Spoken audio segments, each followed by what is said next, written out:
bagaimana kita bisa berinteraksi.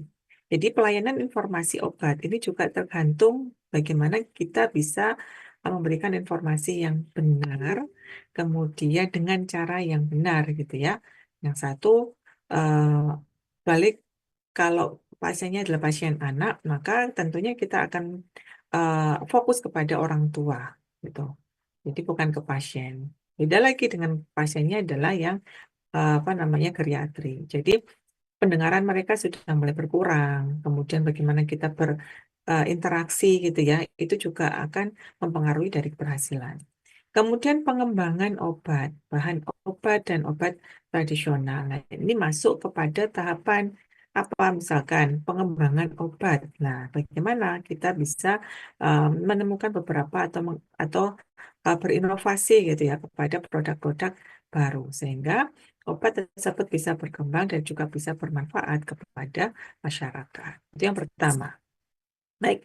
Kemudian kalau kita lihat di sini ya pharmaceutical care. Coba sih pharmaceutical care itu apa gitu ya. Di sini disebutkan bahwa the direct responsible provision of medication related ya care for the purpose of achieve defining ya, kemudian outcome to that improve a patient quality of life. Jadi kata kuncinya itu adalah improving ya atau perbaikan dari kualitas pasien.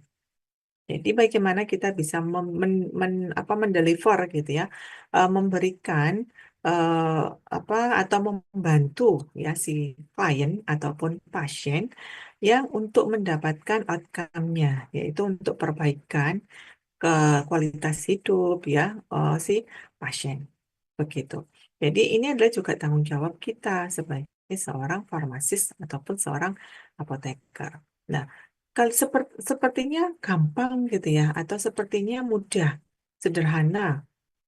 Kita kan hanya bagaimana membantu yang memperbaiki kualitas hidup dari si pasien. Tetapi ada beberapa hal yang harus kita pahami. Yang pertama, bagaimana kondisi pasien, kemudian bagaimana eh, riwayat ataupun keluarga dari pasien itu juga sangat mempengaruhi untuk perbaikan itu semua. Gitu. Ada beberapa pasien yang mungkin sangat didukung oleh keluarga. Itu kalau mendapatkan pasien seperti itu mudah ya untuk mengcounter ataupun untuk apa namanya memperbaiki dari kualitas. Tetapi ada beberapa pasien yang dia tidak ada keluarga, kemudian tidak ada yang support, lah itu juga menjadi tantangan buat si apoteker. Kemudian di sini juga apa namanya practice in which the practitioner ya takes responsibility for a patient's drug-related need and is held accountable for this commitment. Jadi bagaimana sih kita sebagai seorang farmasis gitu ya, sebagai seorang apoteker ya harus praktek dengan bertanggung jawab. Kemudian harus accountable ya, semuanya adalah based on data dan kita bisa memberikan yang terbaik kepada si klien ataupun kepada eh, apa namanya ini pasien gitu ya. Dan ini merupakan bagian dari sumpah nantinya. Anda sumpah profesi ya, apoteker gitu ya. Jadi salah satu yang menjadi tanggung jawab kita adalah nanti pada saat praktek bagaimana kita bisa eh, bertanggung jawab pada saat kita berpraktek.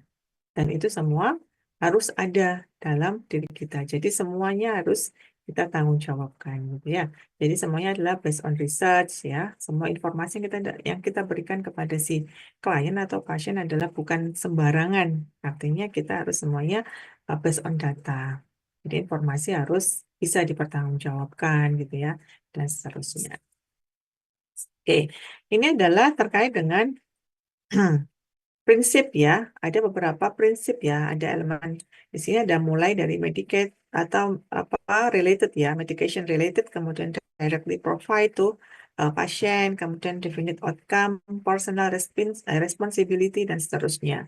Jadi bagaimana sih elemen-elemen ini yang kita sebagai seorang farmasis atau sebagai seorang apoteker gitu ya bisa mempunyai apa bertanggung jawab pada beberapa hal ini gitu ya bisa memberikan apa namanya informasi langsung kepada pasien ya. Kita kalau di sini itu sebagai seorang farmasis itu kita harus mengedepankan empati ya, bukan simpati. Jadi ya, kita juga bisa harus memberikan outcome yang terbaik untuk si klien dan juga kita juga harus memperhatikan beberapa mungkin ada problem terkait dengan pengobatan yang harus kita ketahui dan harus tersampaikan kepada si klien, kepada si pasien. Outcome-nya apa? Ya, outcome-nya banyak di sini. Ada apa namanya? Bagaimana kita bisa preventif ya terkait dengan penyakit. Nih, salah satunya adalah eh, kita bisa mengendalikan mungkin ada simptom yang bisa terjadi pada si klien ataupun si pasien. Kita juga bisa menurunkan beberapa hal yang tidak diinginkan. Salah satunya adalah mungkin efek samping yang terjadi, kemudian ada interaksi gitu ya, kemudian ada beberapa hal yang bisa kita berikan sehingga pengobatan tadi sesuai dengan yang diinginkan. Tadi apa sih keinginan untuk yang di pharmaceutical care? Itu adalah di sini outcome-nya, quality outcome dari improving untuk pasien, nah, quality of life itu bisa ditingkatkan gitu. Jadi beberapa hal yang bisa kita lakukan. Oke, kemudian kita masuk lagi di sini. Sebenarnya pharmaceutical care itu bisa terjadi gitu ya, ataupun pharmaceutical care, apa yang harus kita pahami terkait dengan itu? Mungkin ada beberapa hal yang bisa terjadi pada proses di pharmaceutical care. Ya, tadi kan saya sudah bilang di awal bahwa kelihatannya sederhana gitu ya, untuk meningkatkan kualitas hidup si klien. Tetapi ada beberapa aspek yang menyertainya pada proses tersebut. Mulai dengan misalkan terjadi ada nggak DRP? Ya, kita harus paham. Ini preskrip pasti sudah paham ya. Anda sudah belajar kan di situ kan? Mulai dari memahami kalau misalkan terjadi DRP, apa yang dilakukan biasanya, gitu ya. Jadi di sini medication relatednya ada DRP nggak antara obat ataupun apa namanya terkait dengan lifestyle yang terjadi atau yang menyertai dari si klien. Kemudian bagaimana ya kita bisa apa memberikan ya di sini ada asset responsibility ya. Kadang orang ya nanti kalau udah ketemu pasien itu akan macam-macam deh responnya. Betul ya. Jadi ada orang yang suka, ada orang yang respect dengan informasi ataupun pelayanan yang kita berikan. Tapi tidak semua seperti itu. Kita sudah berusaha semaksimal mungkin untuk memberikan informasi atau memberikan apa namanya terkait dengan pengobatan yang benar. Tetapi asap responsibility-nya ya memang sifatnya adalah personal, ya nggak bisa kita samakan rata. Jadi ini memang harus paham dulu bahwa nanti bisa jadi responnya adalah positif ataupun negatif. Tetapi bukan bagaimana? Ya kita sebagai seorang farmasis tentu tetap harus melakukan sebagai tanggung jawab kita gitu. Apapun responnya dari si klien gitu ya. Bagaimana kita bisa caring, bisa memberikan dampak positif, bisa memberikan yang terbaik. Nah, itu nanti kalau sudah masuk ke personal, ya itu sudah di luar dari kemampuan kita, gitu-gitu. Nah, memang tadi makanya kelihatannya gampang ya, Bu, ya improve aja. Tetapi memang di prosesnya ya macam-macam. Gitu ya. Kemudian apa namanya harapannya adalah outcome-nya, definite outcome-nya adalah quality of life. Ada kualitas hidup yang baik ya, yang meningkat dari si klien. Itu adalah harapannya. Jadi tujuannya adalah sebenarnya itu. Tetapi pada prosesnya ini memang ya tidak mudah begitu. Tetapi apakah kita harus menyerah? Tentu tidak. Tetap harus kita lakukan dengan yang terbaik sebagai profesi kita. Makanya kita harus profesional pada saat berpraktek. Oke, asuhan kefarmasian. Jadi asuhan kefarmasian sebagai filosofi mengandung 4 komponen dasar. Yaitu yang pertama adalah memenuhi kebutuhan masyarakat. Kemudian yang kedua dipusatkan pada pasien. Yang ketiga dilakukan dengan melaksanakan hubungan terapeutik. Yang keempat, dijalankan dengan penuh tanggung jawab sebagai praktisi, gitu ya. Jadi sudah disinggung nih, prosesnya memang tidak mudah, tetapi kita harus memegang empat hal ini. Filosofi terkait dengan bagaimana kita melakukan pharmaceutical care. Yaitu yang pertama, apa? Kita bisa memenuhi kebutuhan dari masyarakat. Kita bisa lihat bagaimana sih caranya kita bisa menggali atau mengetahui. Coba sih kita diskusi aja deh ya. Bagaimana sih kita bisa mengetahui poin yang satu? Masyarakat ataupun klien itu mempunyai kebutuhan, memenuhi kebutuhan masyarakat. Ya kita gali informasi di awal. Namanya apa sih biasanya kalau di apa konseling namanya apa sih Dek? Kalau menggali informasi di awal? Assessment. Ya, asesmen ya. Itu hal yang eh, tidak lepas dari proses pharmaceutical care. Gitu ya, kita akan tahu apa kebutuhan mereka, ya, apa yang tidak diinginkan mereka, apa problem yang terjadi sehingga pasien mengalami hal tersebut. Nah, ini adalah di poin nomor satu. Yang kedua adalah dipusatkan pada pasien. Ingat, di sini adalah konteksnya, kalau di interpersonal memang ada kalau di komunikasi itu kan ada komunikasi massal, ada komunikasi interpersonal gitu ya. Dek, ya. Pada konteks sebagai farmasis atau pharmaceutical care ini adalah konteksnya adalah apa interpersonal. Jadi bagaimana kita bisa berkomunikasi dengan dua arah antara klien dengan si apoteker. Tapi kadang kita sebagai pusatnya, paham maksudnya. Ingat, dikembalikan lagi ke filosofinya. Jadi, empat komponen dasar pada asuhan kefarmasi, asuhan kefarmasian ini adalah pusatnya adalah pasien, bukan Anda, gitu. Paham ya? Jadi kita harus bisa memperbaiki, bisa memahami gitu ya apa kebutuhan. Maka pusatkan kepada kebutuhan pasien, bukan Anda, gitu. Kemudian yang ketiga adalah dilakukan dengan melaksanakan hubungan terapeutik. Iya, hubungan secara profesional, ya jadi kita apa hubungan terapeutik ini yang dimaksud dengan apa? Ya, memang ini adalah klien dengan farmasis, kemudian pasiennya membutuhkan informasi terkait dengan pengobatan, gitu ya. Dan Anda harus profesional di situ memberikan beberapa hal terkait dengan pengobatan. Makanya disebut dengan hubungan terapeutik. Bagaimana cara penggunaan obat, efek samping yang terjadi gitu kan, interaksi yang terjadi, misalkan lifestyle yang mendukung, itu adalah termasuk di poin nomor 3. Jadi profesional, semuanya adalah based on data. Kemudian yang keempat dijalankan dengan penuh tanggung jawab sebagai praktisi, ya. Nggak boleh ngawur ya, atau dalam bahasanya gimana ya, kita profesional pada saat melakukan praktek. Gitu. Bagaimana kita bisa secara profesional meskipun ya ada problem, misalkan, waduh ini pasien yang kemarin ya, saya secara ini sebenarnya nggak respect karena orangnya itu nggak patuh misalkan.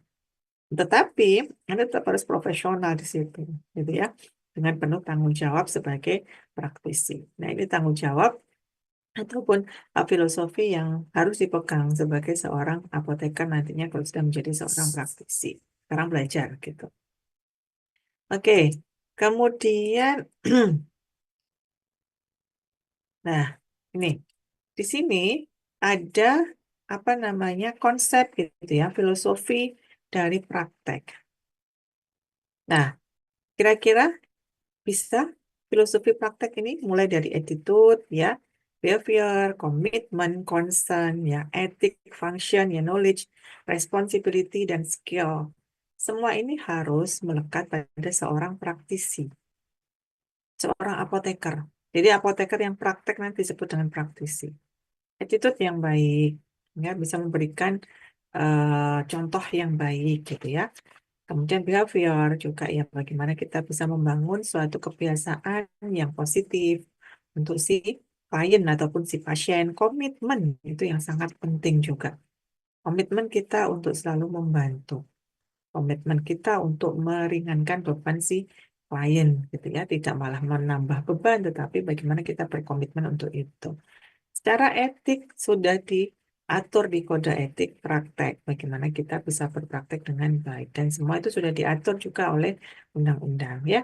Kemudian knowledge ya, dengan menempuh pendidikan. Sekarang saat ini kan menempuh profesi gitu ya. Anda juga untuk mendapatkan knowledge ya terkait dengan mendukung pada saat praktek.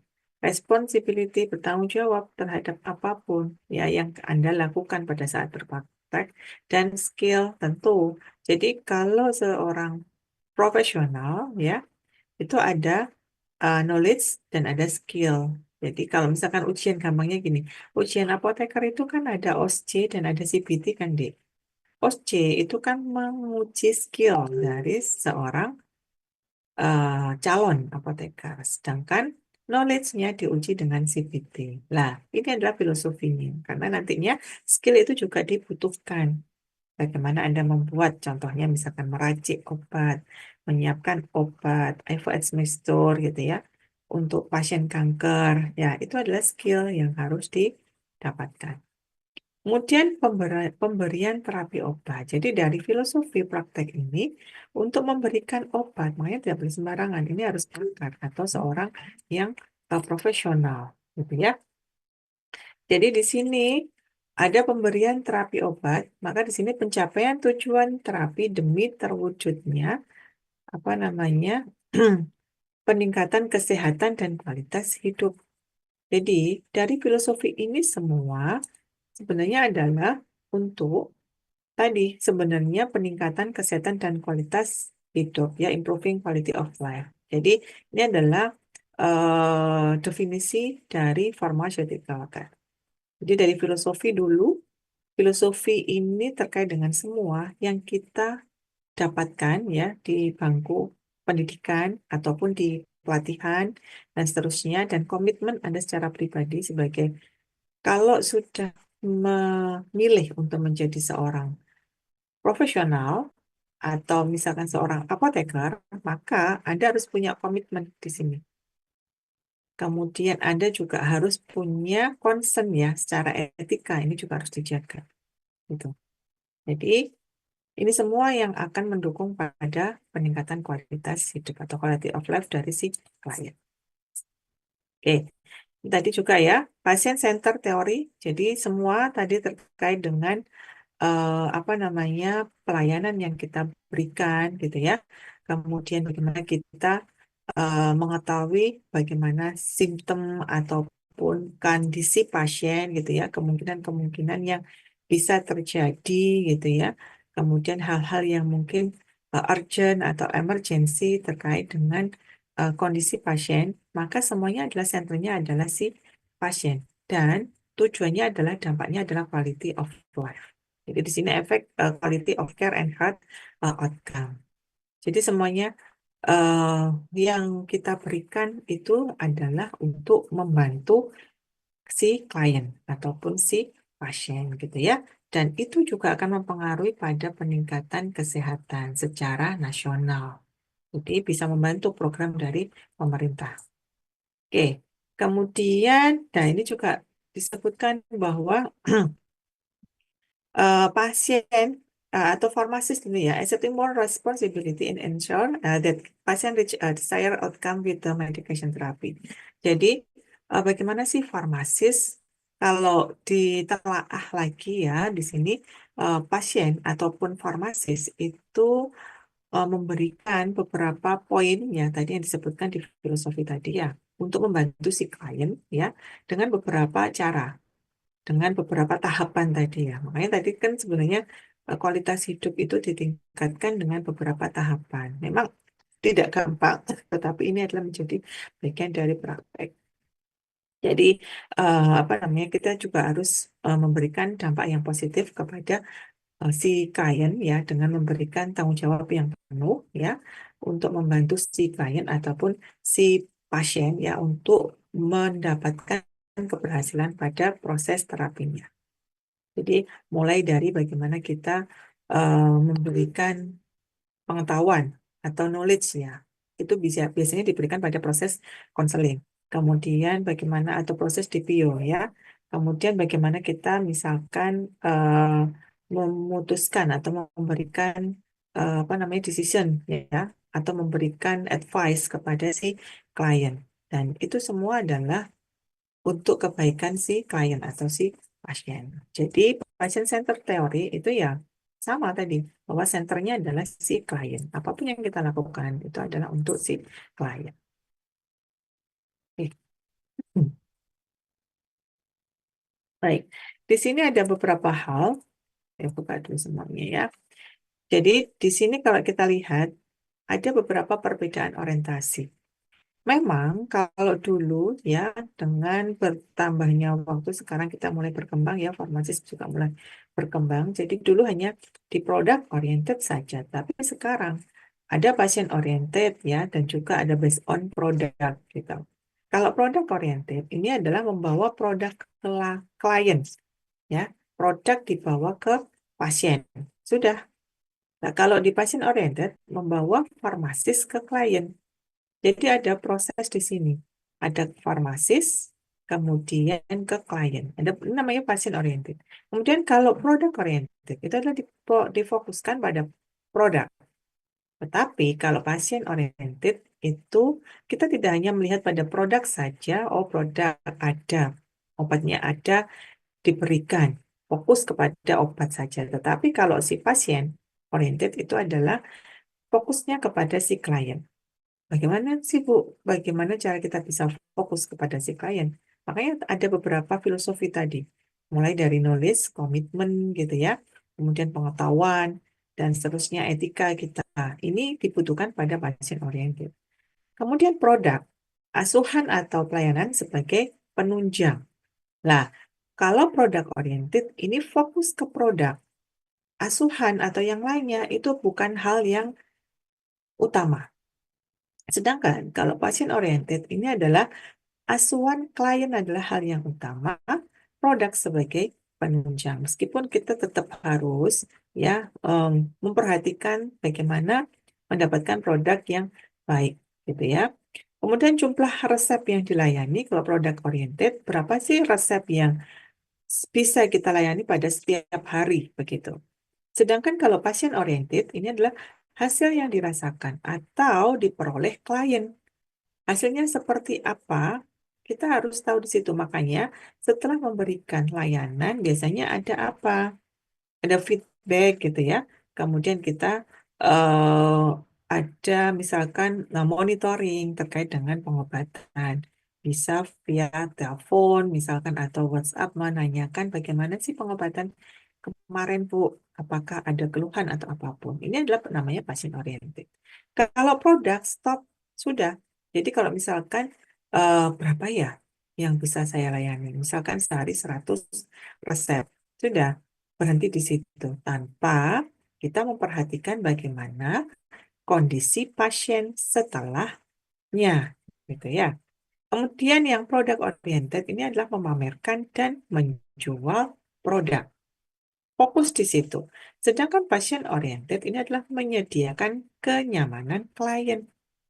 Nah, ini jadi kita mulai bergeser di situ. Produk oke, masuk kepada apa namanya pelayanan ke si pasien. Tetapi hal yang utama tetap bagaimana kita bisa memberikan kenyamanan, bagaimana kita bisa menunjang pelayanan yang terbaik sehingga pasien kalau sudah merasa nyaman maka akan patuh kepada pengobatan yang kita berikan. Kemudian produk oriented di sini memenuhi peraturan sehubungan dengan persyaratan produk. Stop di situ.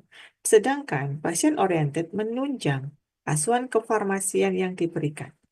Gitu ya. Jadi semuanya kita berikan, kemudian semuanya kita informasikan, ya kita edukasi dan seterusnya, sehingga quality of life tadi bisa tercapai. Produk oriented didasarkan atas pasokan produk atau kebutuhan produk saja. Sedangkan pasien oriented didasarkan atas kebutuhan klien untuk mendapatkan keamanan terapi obat. Gitu ya. Jadi kebutuhan ini yang penting, apa yang dibutuhkan. Dan produk oriented ini pasif menunggu resep. Sedangkan pasien oriented itu aktif menarik klien. Jadi kalau kita bisa melihat bagaimana perbedaan dari orientasi dua hal ini, antara product oriented dengan passion oriented. Dan kita sudah mulai bergeser di sini dari hanya just product oriented to passion oriented, gitu ya. Jadi kalau passion oriented tentu akan mencakup meliputi dari product oriented, gitu. Pada saat kita memberikan pelayanan kepada si pasien, tentu ada produknya kan, Dek? Ada obat yang kita berikan. Ya, ada produk yang kita berikan dan ada informasi yang kita berikan. Nah, inilah yang disebut dengan si pasien oriented. Oke, dari sini bisa dipahami? Saya masih terdengar suaranya, Dek? Masih Terdengar, Bu. Ibu. Masih ya? Baik, saya lanjut. Nah, ini adalah hubungan gitu ya. Bagaimana sih kita bisa menjalin hubungan? Ini adalah kolaborasi. Anda udah belajar IPE kan? Interprofesional ya. Kalau di jenjang pendidikan itu disebut dengan IPE. Tetapi kalau sudah praktek itu disebut dengan IPC, Interprofessional Collaboration. Ya, bagaimana kita bisa berkolaborasi antara dokter, kemudian ada apoteker, ada pasien, ada produk, ada resep, gitu. Oke, bagaimana berkomunikasi sudah ya, Dek ya. Kemarin pada IPE pasti Anda sudah tahu. Oh iya, kalau yang di UMKT sama di mana tadi? Sidoarjo tadi ada IPE juga deh di sana.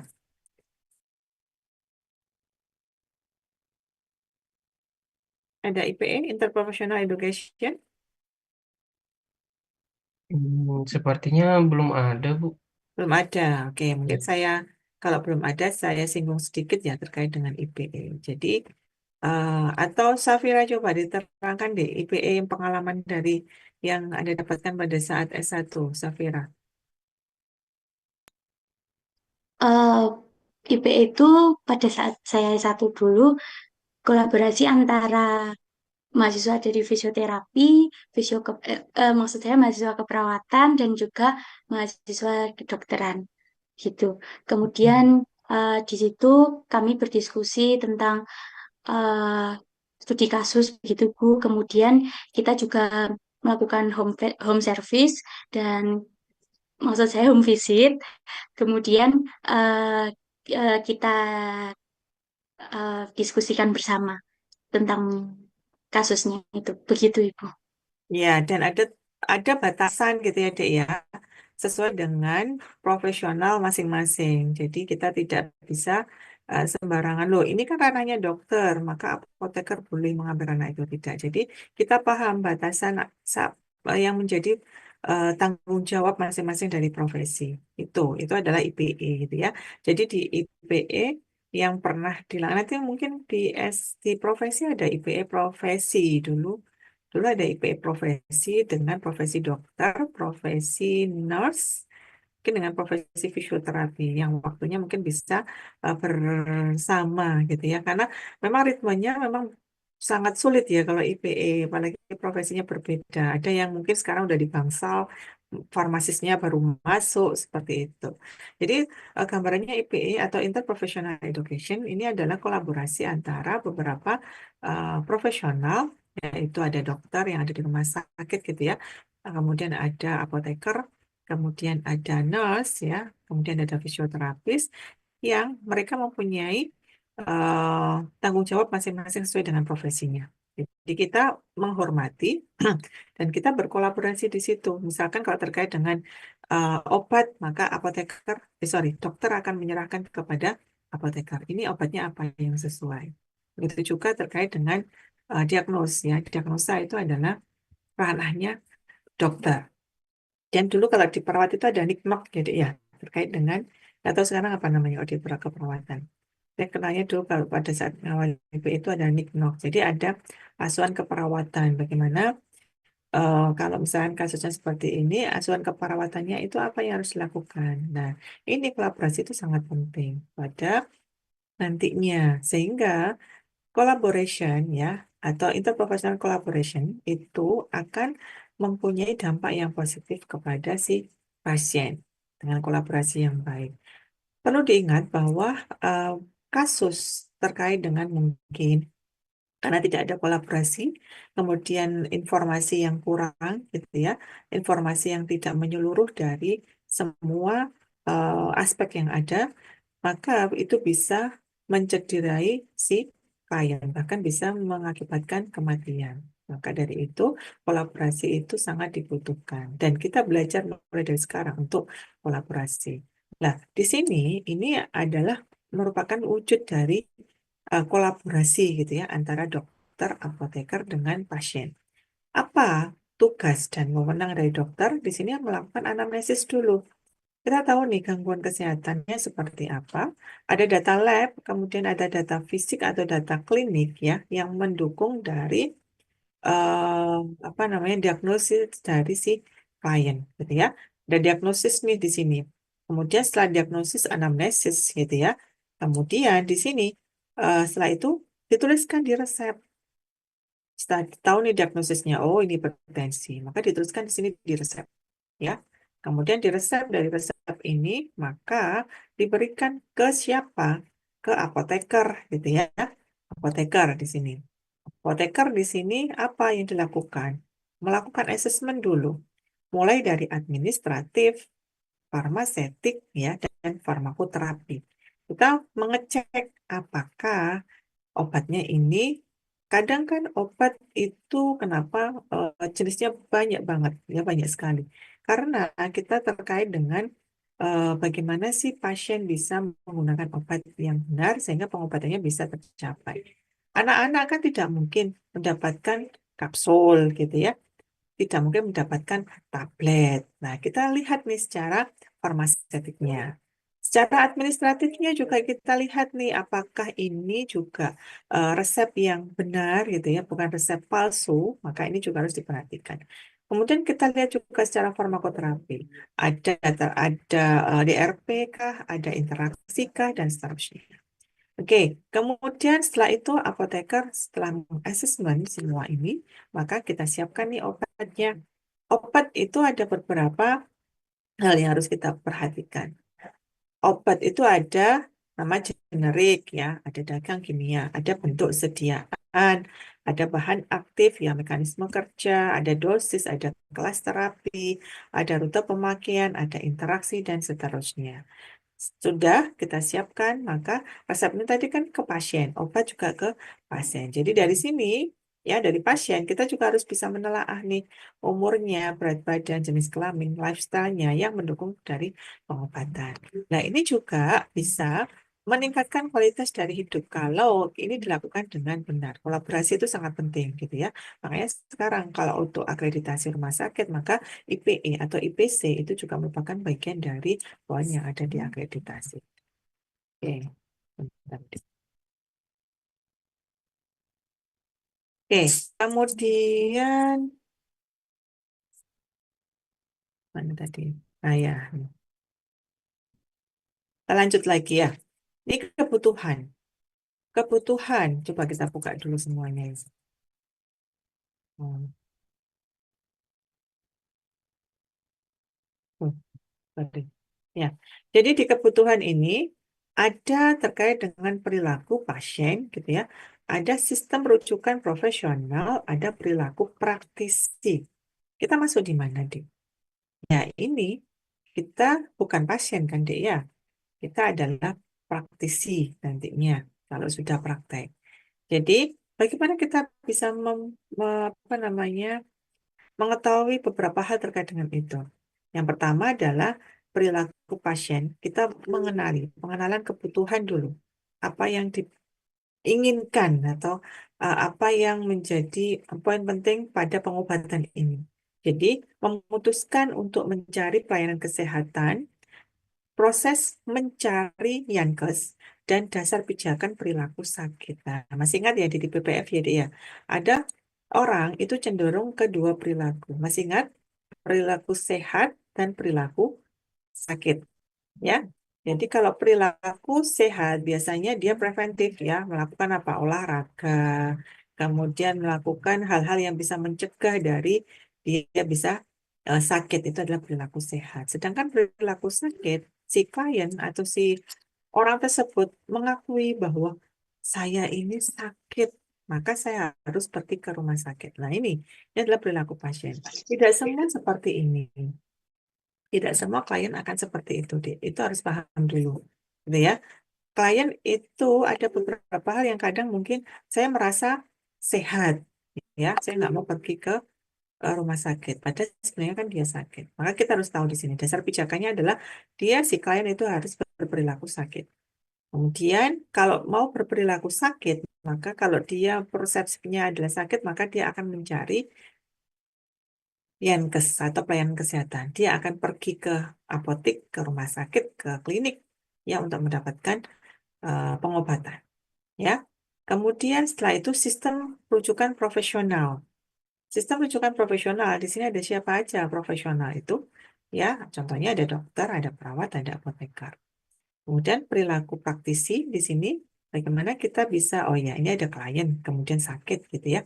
Bagaimana kita secara profesional akan memberikan apa namanya pelayanan ya, mulai dari prosesnya, ya mulai dari proses diagnosis sampai dengan di proses terapi. Ini yang perilaku praktisi.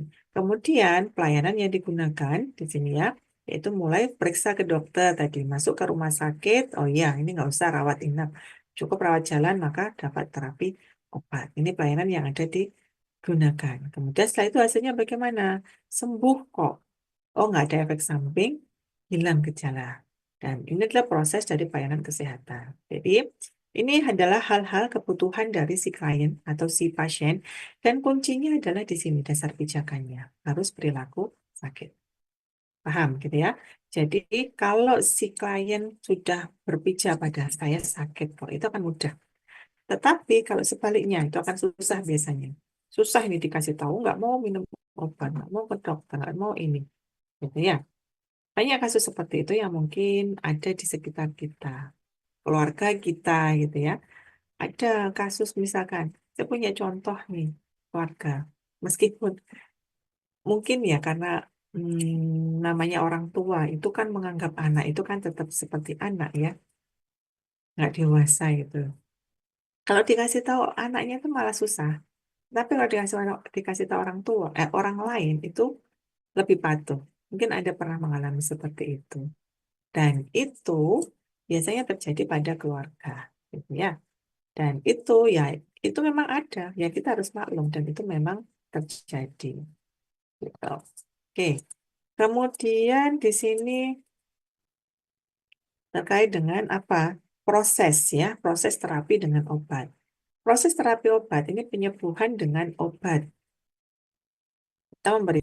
Kemudian di sini bagaimana karakteristik dari obat? Makanya tadi harus dipahami bahwa obat itu ada beberapa aspek. Kita lihat nih aspek farmasetik, aspek farmakoterapi, dan aspek ekonomi. Ya, tidak semua klien mampu untuk mendapatkan obat yang mungkin mahal ya, dalam artian adalah obat yang non-generik. Jadi kalau aspek farmasetiknya kita harus tahu nih nama, bentuk sediaan, jalur pemakaiannya seperti apa, dan ATMO. Ya, monitoring evaluasi itu juga absorpsi, distribusi ya, itu metabolisme ya, itu juga harus diperhatikan. Kemudian dan ekspresi. Kemudian aspek farmakoterapi, ini efek terapi dan efek kemudian aspek ekonomi seperti apa. Secara sosiodemografi ya itu akan mempengaruhi pada kepatuhan. Ada orang yang patuh, ada yang tidak. Ini kenapa sih kok macam-macam pasiennya? Memang karena secara sosiodemografi itu juga pada proses pengobatan gitu ya. Yang dibutuhkan si klien itu adalah obat. Maka di sini farmasis nih digunakan dengan benar memperoleh manfaat terapi maksimal. Ini adalah persepsinya farmasis. Kemudian kalau dokter, ini efek terapi. Ya, farmasis, kalau dokter persepsinya adalah hilang gejala, mengembalikan fungsi tubuh. Tuh. Jadi kalau klien persepsinya adalah sembuh, aman, nyaman, kualitas hidupnya meningkat.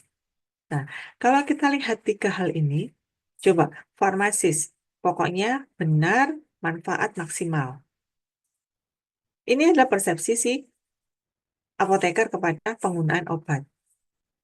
gitu ya. Gunakan yang benar, nanti akan sembuh. Kalau dokter menggunakan obat, itu akan menghilangkan gejala, kemudian akan mengembalikan fungsi tubuh lagi. Gitu. Ini yang persepsi dokter. Sedangkan klien ataupun si pasien itu adalah base, pokoknya saya minum obat, saya sembuh. Tidak berpikir menggunakan yang benar, manfaat terapi maksimal, kemudian dilihat dari gejalanya. Kalau dokter kan dari diagnosis ya, kemudian seperti ini, nggak mau melihat itu, tetapi yang penting saya menggunakan obat nyaman, aman, kualitas hidup meningkat. Nah, kadang ini kan dua, sebenarnya tiga persepsi yang tujuannya sama kan, Dek? Tujuannya adalah hilang gejala, sembuh, manfaat terapi. Nah, karena persepsinya ini yang penting sembuh, kadang penggunaan obat bisa berlebihan. Paham maksudnya? Ada orang yang bilang, gimana kok langsung diminum semuanya biar cepat sembuh. Tetapi kalau farmasis, ya nggak bisa. Ini harus sesuai dengan penggunaan yang benar. Dosisnya harus benar, sesuai dengan dosis. Nggak bisa berlebihan, nanti kan bisa menjadi letal dong. Atau toksik dosisnya. Begitu. Tapi dari si klien, yang penting sembuh, tak minum semua. Ini bisa terjadi. Karena apa? Beda persepsi, ya kan? Ini kan persepsinya sebenarnya kan berbeda antara tiga hal ini meskipun tujuannya sama. Apa yang bisa kita lakukan? Ayo Dek, apa yang kita bisa lakukan Ilham? Ilham Maldini.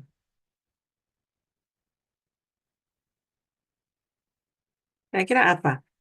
Apa yang bisa Anda lakukan kepada si klien dengan persepsi Anda adalah seperti ini, sehingga klien ataupun si pasien ya paham bagaimana penggunaan obat yang benar. Karena farmasis menekankan di sini. Nih, Mungkin memberikan informasi cara penggunaan terus seperti efek sampingnya juga Ibu. Jadi pasiennya bisa menggunakan obatnya dengan baik. mm-mm, penting di situ. Sebenarnya di akhir pada proses konseling gitu ya, edukasi di akhir itu adalah menyamakan persepsi. Ya masih ingat ya di preskripsi ya. Anda melakukan apa namanya kalau di akhir? Namanya apa yo? KIE. KIE, Oh ya, KIE. Di depan KIE itu ada apa namanya? Fit. feedback Bu ya. Nah, feedback atau umpan balik, ya. Nah, feedback atau umpan balik ini adalah untuk menyamakan persepsi, gitu. Kalau kita lihat ini persepsinya berbeda loh antara farmasis, klien sama dokter, gitu ya. Mungkin kalau dokter sama farmasis ini hampir sama ya, meskipun karena kan apa namanya ranahnya berbeda, begitu ya. Tapi yang si klien ini yang penting sembuh, ya. Apa caranya? Yang penting saya sembuh, dapat obat, saya minum semua, wes sembuh pokoknya gitu. Nah, ini sangat penting ada di proses feedback. Ingat ya, jadi nanti pada saat Anda PKP, Dek, jadi feedback itu selalu harus Anda berikan pada proses konseling, ya, karena kita ketahui bahwa memang persepsi antara si kita sebagai farmasis dengan si klien adalah berbeda. Baik, hmm, ini adalah ya, ini adalah contoh gitu ya cara pandang apoteker dengan pasien. Ini kan obat nih. Nih, ini contohnya nih, apoteker. Bahan aktif yang berkhasiat, mempunyai takaran atau dosis, mempunyai bentuk sediaan gitu ya, mempunyai nama, ada cara pakai, ada cara simpan, ada efek samping, harga gitu ya. Kalau pasien bagaimana? Manjur, aman, nyaman. Tapi kalau kita kan rigid ya, obat itu harus bahan aktifnya yang berkhasiat. Bagaimana untuk menjaga ini? Kita stabilitasnya apa? Mulai dari distribusi obat, mulai dari penyimpanan dijaga dengan benar. Pasien apakah berpikir sampai situ? Kadang tidak. Disimpan yang penting gimana dia biasanya? Orang awam itu menyimpannya di mana sih biasanya? Semua obat ditaruh kulkas. Ada nggak yang seperti itu? Ada. Semua obat taruh di kulkas. Padahal tidak semua obat itu harus taruh di kulkas, gitu ya. Betapapun taruh di kulkas. Nah, ini akan juga mempengaruhi dong dari stabilitas. Kemudian takaran, ya, atau dosisnya. Itu udah disinggung ya. Mempunyai bentuk sediaan. Nah, yang penting obat. Kemudian diminumkan. Padahal nggak bisa. Anak-anak dikasih kapsul, ya kesedak dong. Nanti apa dampaknya? Jadi fatal. Ya, ketutup nih jalan apa pernafasannya sehingga bisa mengakibatkan hal yang tidak diinginkan. Kemudian mempunyai nama, ada cara pakai, simpan dan ada efek samping, ya ada harga. Ini yang dipikirkan oleh si apoteker. Kalau pasien apa? Yang penting harga. Ternyata nomor satu. Kalau di sini harga itu adalah yang terakhir. Kalau si pasien harga number one, itu. Poin pentingnya adalah harga. Ya, bisa nggak sih saya menebus obat ini? Kemudian sembuh tanpa menimbulkan keluhan baru yang mengganggu dan kualitas hidup meningkat. Jadi poin pentingnya adalah si pasien secara sudut pandang terkait dengan obat itu adalah yang pertama adalah harga. Kalau kita secara teori nanti dululah harga ya, gitu. Tapi ternyata kalau kita lihat bahwa harga itu adalah poin penting dari sudut pandang si pasien. Nah, ini problem terkait dengan obat yang mungkin bisa terjadi. Nah, ini Anda harus paham gitu. Nantinya ya. Kemudian karakteristik dari obat. Nah, ini. Jadi karakteristik dari obat yang pertama nih, ini yang di merah nih. Ini yang diketahui secara umum saja gitu ya. Klien tahunya adalah nama, harga, kemasannya apa, kemasannya seperti apa, bentuk sediaannya bagaimana? Apakah dalam bentuk tablet atau inkonvensional, misalkan dalam bentuk inhaler gitu ya, atau supports dan seterusnya. Ini adalah hal yang diketahui secara umum. Tetapi secara farmasis itu ada beberapa poin penting. Mulai dari efek samping, ada indikasi, ada khasiat, ada jalur pemakaian, aturan pakai, ada dosis, ada bahan tambahan, ada bahan aktif, ada asal, ada stabilitas. Gitu. Stabilitasnya seperti apa, asal obatnya ya apakah kimia ataupun dari tumbuhan atau galenika gitu ya. Bahan tambahannya apa dan seterusnya. Nah, ini ternyata ada banyak faktor ya. Ada banyak karakteristik yang harus diperhatikan pada obat. Nah, di sini ada praktek dispensing yang baik. Maka, pada praktek dispensing yang baik, ini adalah dispensing itu apa sih? Kalau kita lihat di sini dari definisi, dispensing ini adalah proses yang mencakup berbagai kegiatan yang dilakukan oleh si apoteker. Mulai dari apa? Mulai dari menerima resep. Kemudian, setelah menerima resep, maka oh, saya tahu nih. Berarti minta obat yang mana gitu ya. Kita taunya dari mana? Dari resep. Ini masuk ke dispensing. Jadi di sini mulai dari penerimaan resep atau permintaan obat bebas bagi si pasien. Yang kedua adalah dengan memastikan penyerahan obat yang tepat bagi pasien dan serta kemampuannya mengonsumsi sendiri dengan baik. Ini adalah dispensing.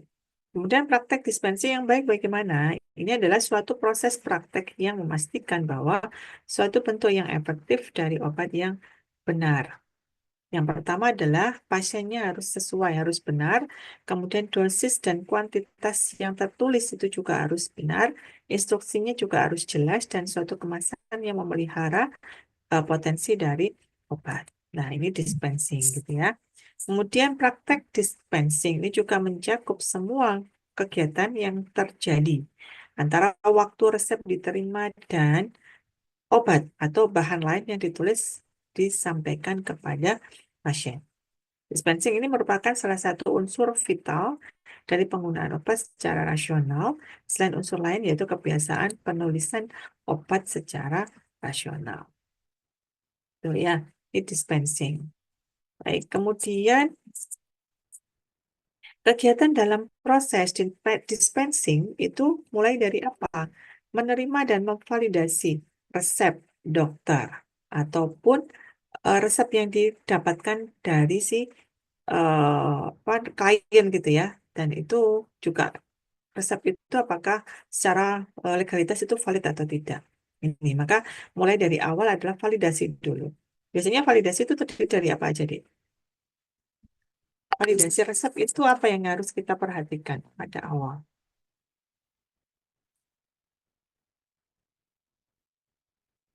Bagian administrasinya, terus kesesuaian farmasetik sama pertimbangan klinis, Ibu. Betul, gitu ya. Itu harus kita perhatikan di awal. Valid enggak di situ?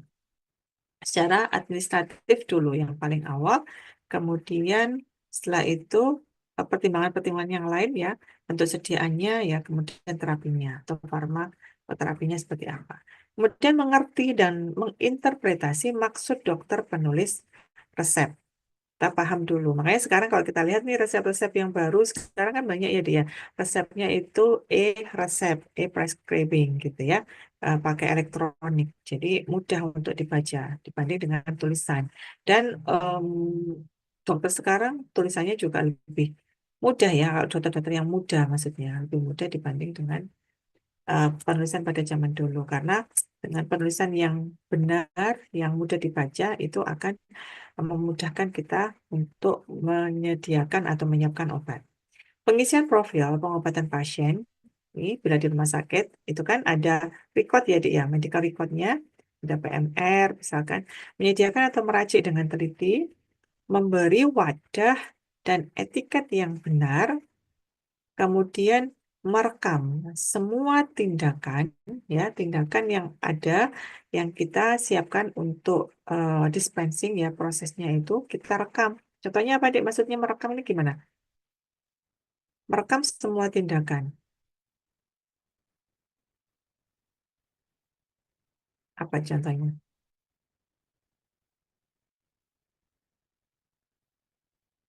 Ini ada maknanya, gitu ya. Semua tindakan kita rekam. Maksudnya direkam pakai apa sih, Bu? Apa sih maksudnya? Menuliskan itu Bu, Hmm. setiap kegiatannya. Iya, ada PMR, ada kartu stok, ya kan? Ada pencatatan. Itu semua harus dilakukan. Jadi semua harus terdata gitu ya, apa yang kita lakukan. Nah, ini proses yang benar gitu. Jadi kan kalau misalnya di apotek kan ada program ya terkait dengan bagaimana pengisian resep, bagaimana stok obat itu juga harus dituliskan. Ini masuknya merekam semua tindakan. Mendistribusikan obat atau bahan lain kepada pasien disertai nasihat atau informasi yang diperlukan pasien dan perawat.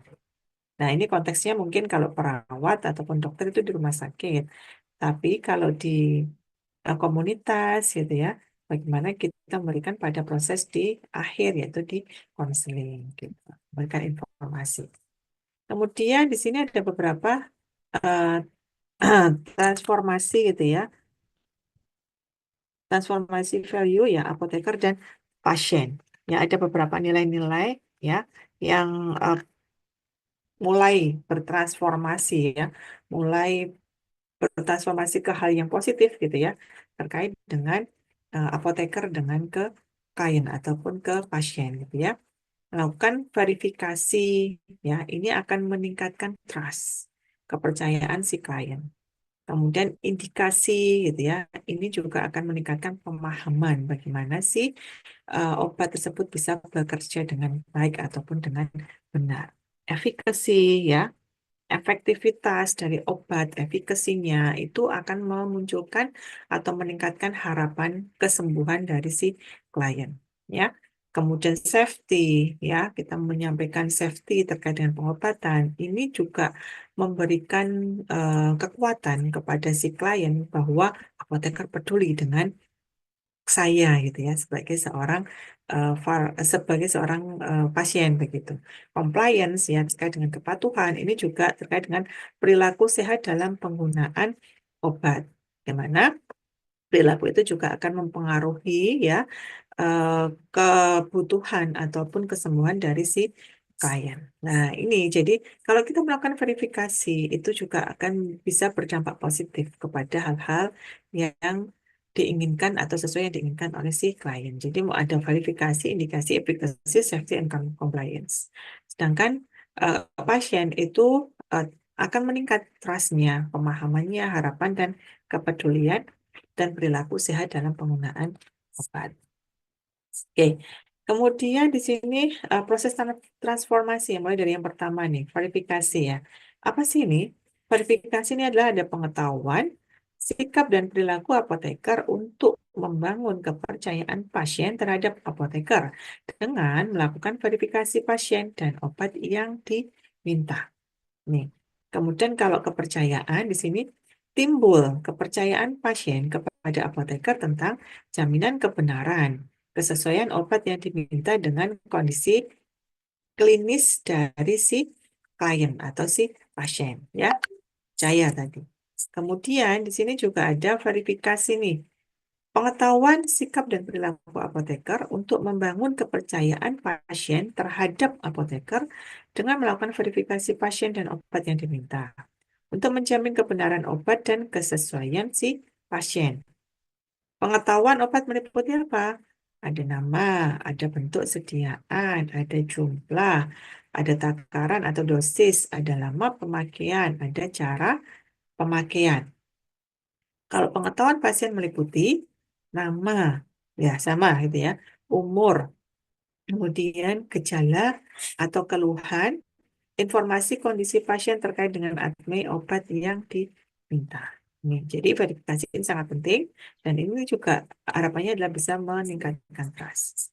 Kemudian indikasi dengan pemahaman. Tadi kalau si transformasinya value-nya adalah terkait dengan terapinya, apotekernya menyampaikan terkait dengan indikasi dan dampaknya adalah ada peningkatan pemahaman gitu ya.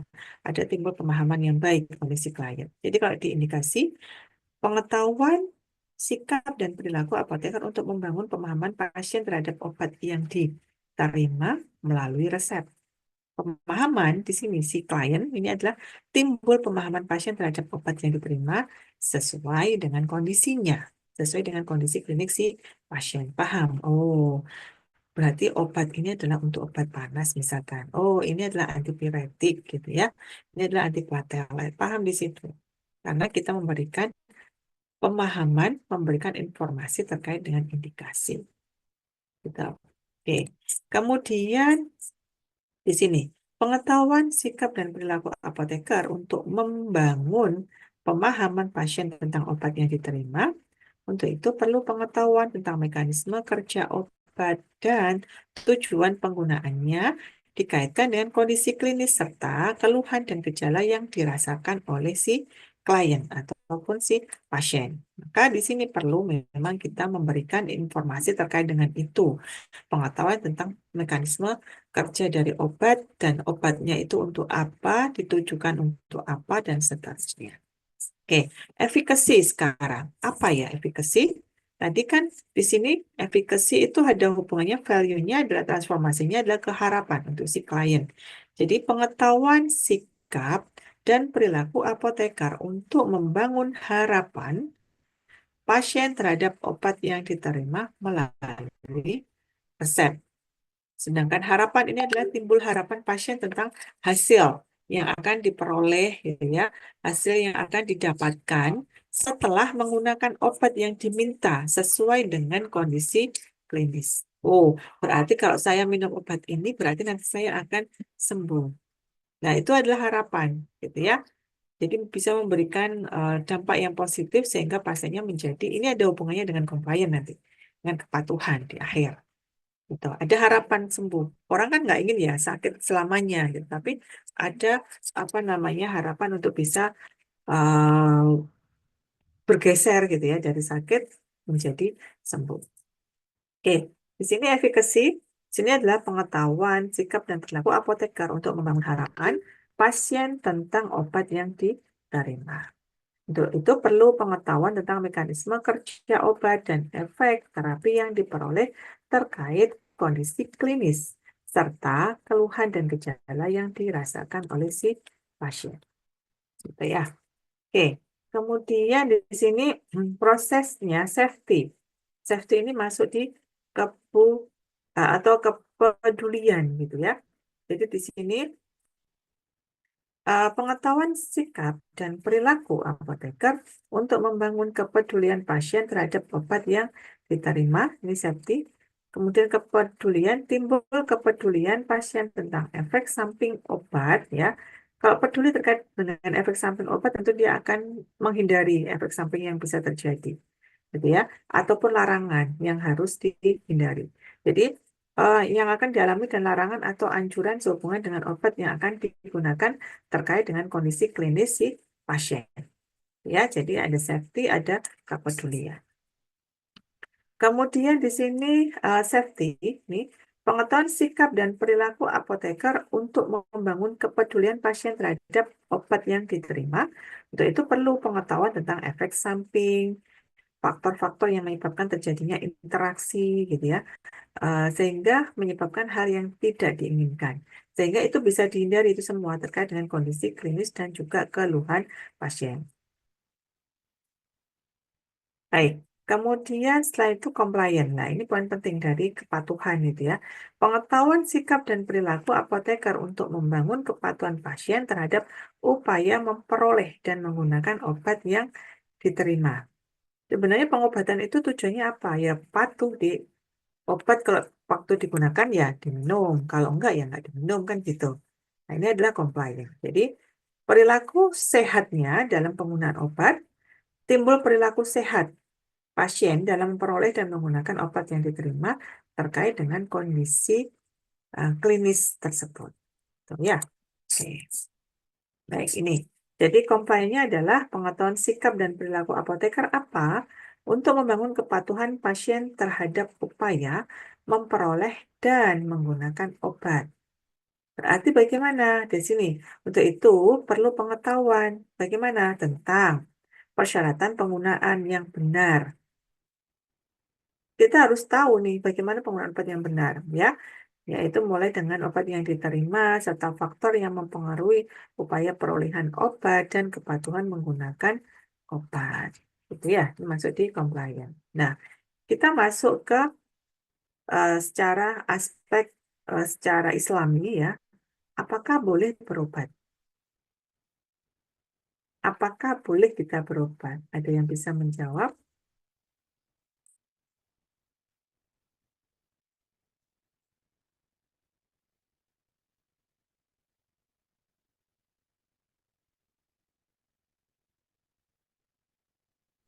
Boleh ya, Pak? Mm-mm. Kalau kita tidak berobat, itu justru kebalikannya, gitu ya.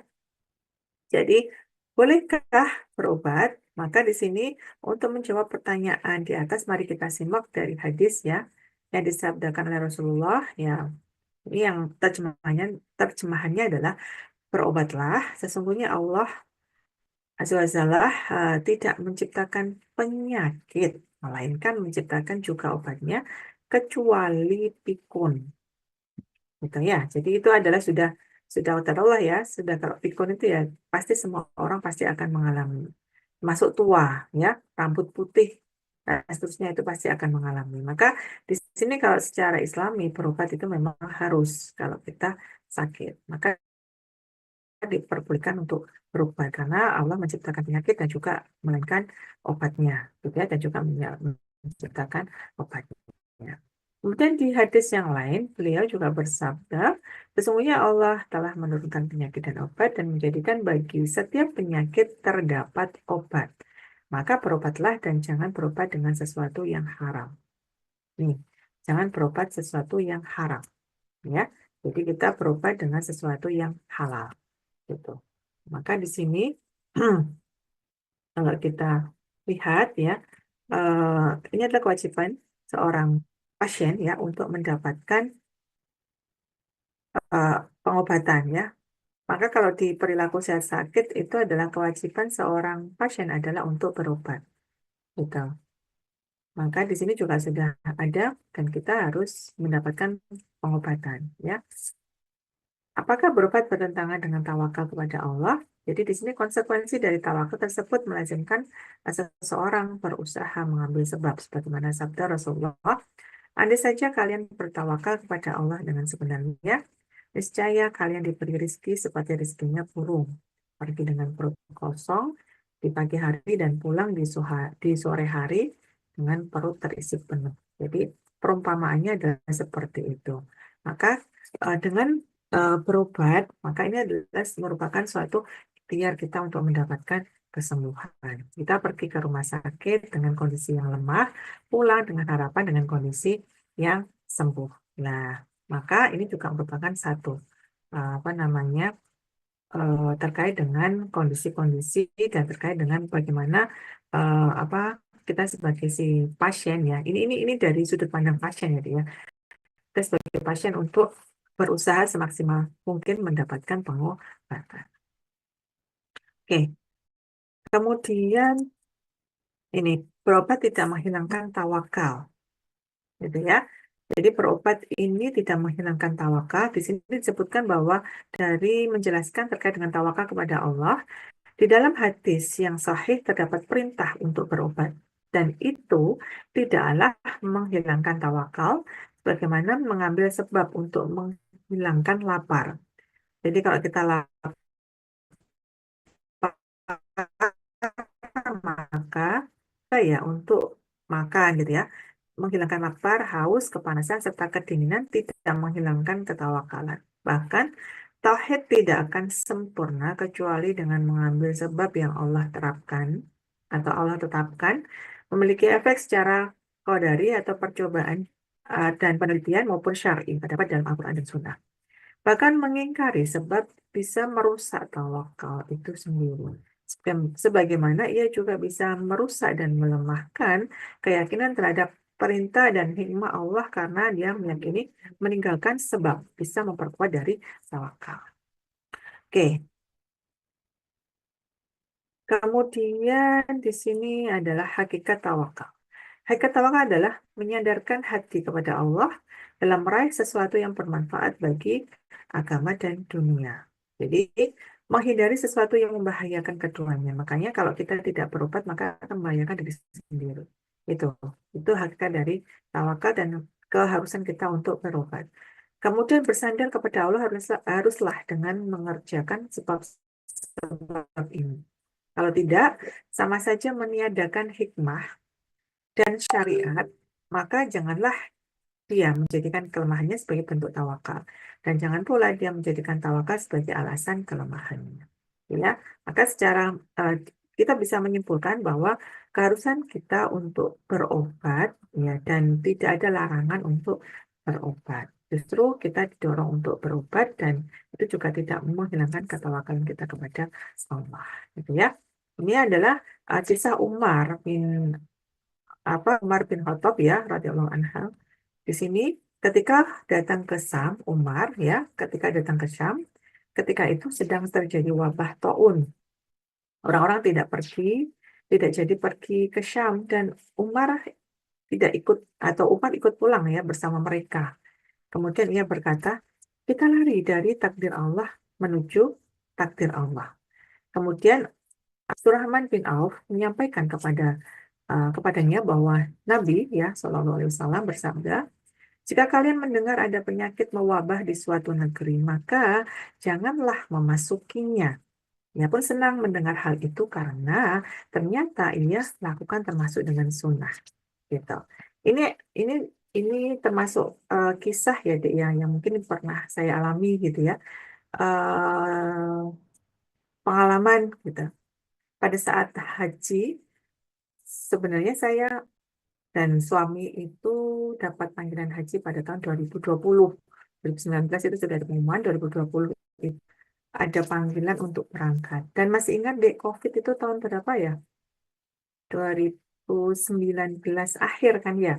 Masuk 2020, COVID itu sudah melanda mulai awalnya di salah satu negara gitu ya, di Cina, kemudian mulai mewabah ke seluruh dunia. Sehingga diputuskan 2020 itu ditutup kan. Waktu itu kan haji kan nggak ada ya, Dek, ya. 2020 ditutup. tidak ada haji dan ada haji hanya 1.000 orang. Kalau nggak salah hanya dari warga sekitar di Mekah. 2020 ditutup. Kita tidak boleh bepergian kemana-mana. Saya masih ingat 2020 itu ada konferensinya di di UGSI ya. Ada konferensi saya sama Bu Engrid sama Bu Vika bertiga. Ingat betul pada tanggal 19 Maret dan tanggal 20 Maret itu ditutup semua penerbangan. Untungnya bisa pulang gitu ya. Kalau lewat 1 hari udah nggak tahu bagaimana. Itu kan sudah lockdown semua. Nah ini juga merupakan bagian kisah gitu ya. Bahwa kita tidak boleh mendekati wabah. Akhirnya 2020 nggak bisa. 2021 masih tetap nggak bisa kan? 2021 tetap nggak bisa. Sorry, 2020 kalau nggak salah nggak ada malahan ya. Saya lupa ya 2020 ada atau enggak. Itu mungkin ya sekitar. 2021 juga tetap nggak ada, tidak menerima orang dari luar dan tetap ditutup. 2021 karena COVID juga masih melanda.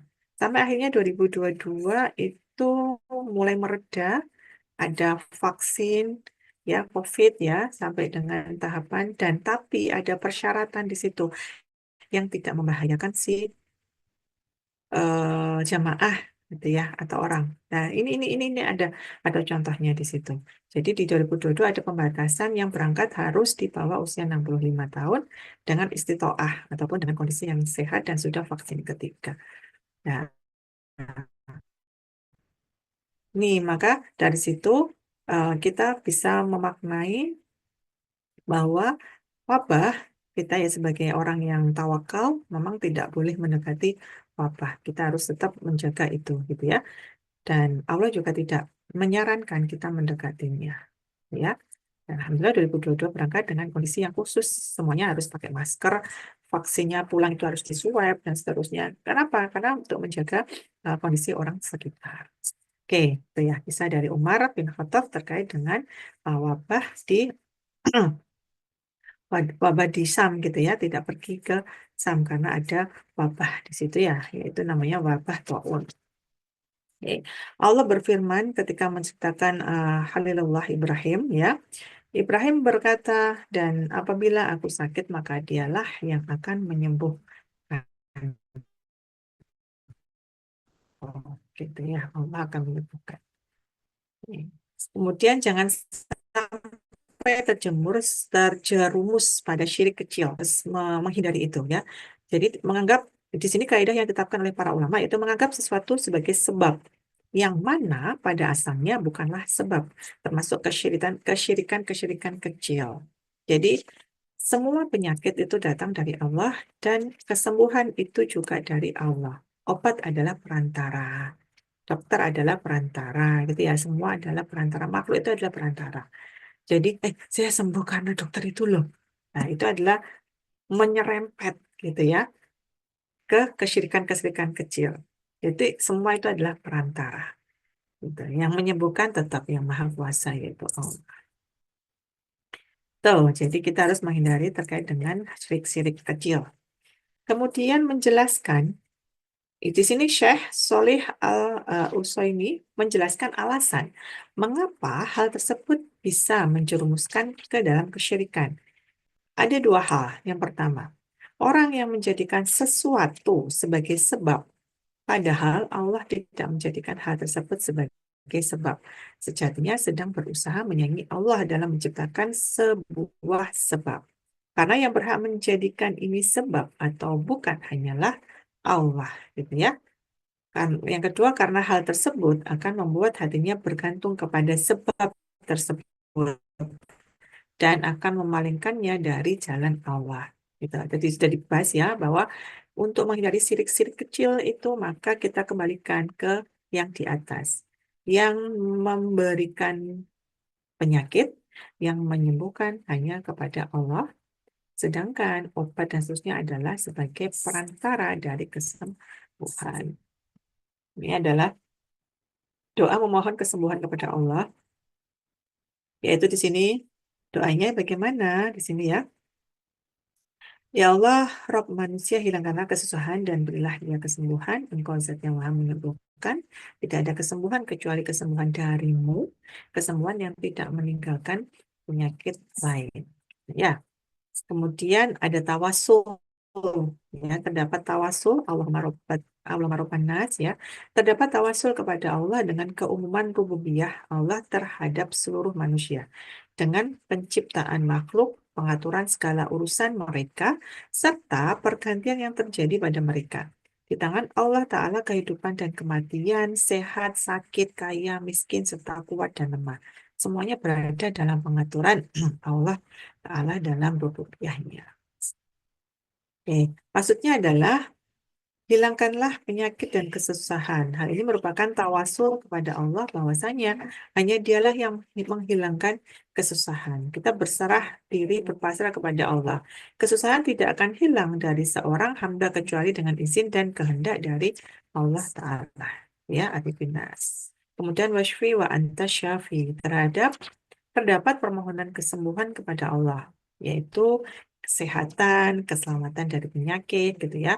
Bertawasul kepada Allah dengan nama Allah, ya, Asy-Syafi, yang agung, ini menunjukkan keesaan Allah dalam memberikan kesembuhan dan bahwasanya kesembuhan berasal dari Allah. La syifa'a illa syifa'uk, merupakan penegas untuk keyakinan, ya, seorang hamba, dan agar lebih mengokohkan iman serta pengulangan bahwasanya kesembuhan tidak dapat terjadi kecuali dari Allah.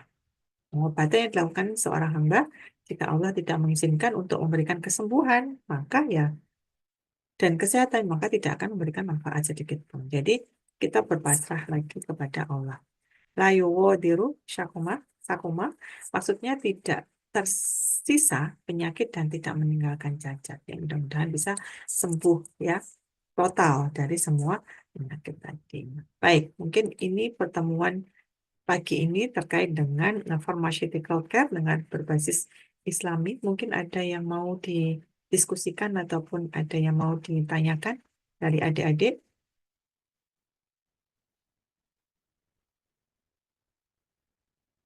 Ada yang belum jelas mungkin?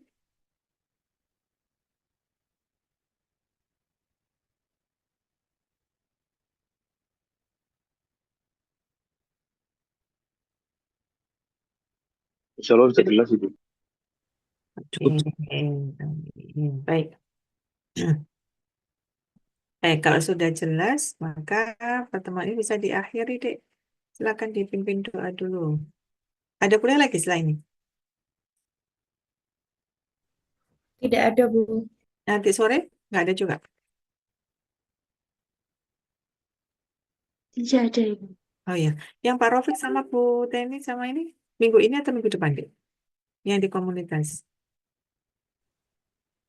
Untuk Bu Teni masih minggu ketiga, Ibu. Oh, masih lama ya?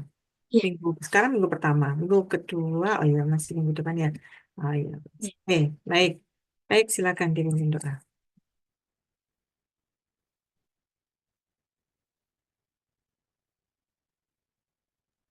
Dan terima kasih banyak Ibu sebelum kita mengakhiri pertemuan pada pagi hari ini, berdoa mulai. Subhanakallahumma wa bihamdika asyhadu an la ilaha illa anta astaghfiruka wa atubu ilaik. Baik, kurang lebihnya saya akhiri. Dan mohon maaf bila ada kurang lebihnya. Saya akhiri. Wassalamualaikum warahmatullahi wabarakatuh. Waalaikumsalam. Waalaikumsalam warahmatullahi wabarakatuh. Terima kasih, Terima Ibu. kasih, Bu. Terima kasih, Bu. Ya. wabarakatuh. Lalu Ibu.